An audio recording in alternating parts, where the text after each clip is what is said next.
punya kalung BIN dan seragam lengkap. Jenderal TNI AL Bintang 1 Gadungan beraksi di TikTok. TNI Angkatan Laut berhasil menangkap seorang oknum TNI Gadungan yang membuat konten TikTok dengan menggunakan atribut TNI AL. Tak tanggung-tanggung, pria berinisial MM berusia 73 tahun ini menjadi perwira TNI AL Gadungan dengan pangkat Jenderal Bintang 1, yakni Laksamana Pertama TNI. MM ditangkap mobile di depan kantor PNP Pondok Mekar, Cipendei, Bandung Barat, Selasa 31 Januari 2023. Kepada awak media dan Puspomal, Brigjen TNI Barat Imade Wahyu Santoso didampingi Kadis Penal Laksma TNI Julius Wijojono menjelaskan bahwa terungkapnya kasus ini bermula saat ditemukannya akun TikTok yang beberapa kali memuat video seorang laki-laki yang menggunakan seragam TNI AL dengan pangkat Laksma TNI.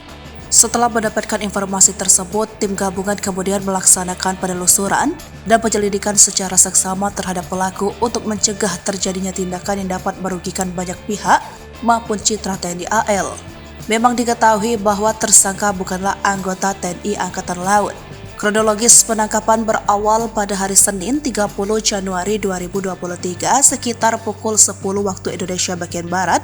Tim bergerak menuju Jababeka, Cikarang Barat.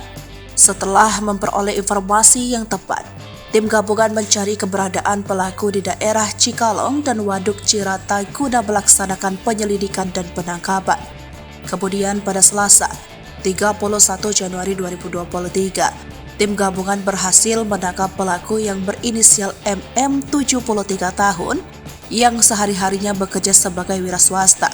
Dari pelaku didapatkan barang bukti baju dan celana dinas PDH lengkap dengan pangkat Laksma TNI, brevet dan tanda jasa, KTP, handphone, serta kalung tanda BIN.